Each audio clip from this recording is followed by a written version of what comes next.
ब्रह्मपुर सरकारी शिल्प तालीम केन्द्र ऑडिटोरियम रे जातीय तृतीय श्रेणी डाक कर्मचारी 28तम द्विवार्षिक सम्मेलन अनुष्ठित होइछि। प्रथम दिन ब्रह्मपुर डाक मंडल संगठनर चतुर्दश द्विवार्षिक सम्मेलन अनुष्ठित होइथिला। द्वितीय दिवस रे ओडिशा सर्कल रे 28तम द्विवार्षिक सम्मेलन पालन अवसर रे मुख्य अतिथि भाबे एफएनपीओ सचिव मुख्य शिवानी भास्ती रेड्डी जोग दैथिले। मुख्य वक्ता भाबे वरिष्ठ डाक अधीक्षक श्री बसंत कुमार पंडा जोग देथिले। ब्रह्मपुर शाखार डिविजनल सेक्रेटरी गौरहरि पंडा समेत ब्रह्मपुर शाखा कर्मचारी प्रयास क्रमे इस सम्मेलन महासमर अनुष्ठित होता। परिशेष उभय सर्कल और ब्रह्मपुर डिविजन आसंता 2 वर्ष सकाशे नूतन कर्मकर्ता चयन करागला। Gourhari Panda divisional secretary Brahmapur national association of postal employees divisional branch. कौन कहबे आगे आपन कार्यक्रम कौन आमर आज कार्यक्रम होची ए जो कार्यक्रम सीरीज ऑफ प्रोग्राम अच्छी तार द्वितीय दिन गला काली 9 अगस्त 2025 रे आमर एठी ओडिशा सर्कल रो National association of postal Employees Group C संगठन रो राज्य स्तरीय 28तम वार्षिक सम्मेलन द्विवार्षिक सम्मेलन आमर एठी आरंभ होइतिला।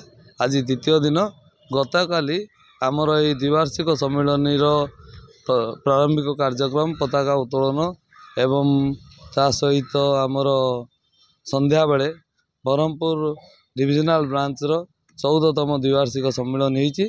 आज ओडिशा सर्कल रो द्विवार्षिक सम्मेलन 28तम द्विवार्षिक सम्मेलन होछि।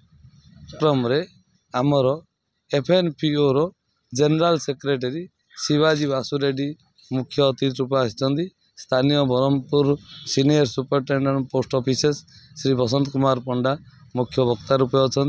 ता सहित कार्यक्रम जी मूल आधार Manoj Panigrahi national association of postal employees Odisha circle secretary president Shri Trilochan Barik आउ आमर पोस्टमैन एमटीएस संगठन सर्कल सेक्रेटरी चंद्रमणि बेहरा समस्ते उपस्थित रही।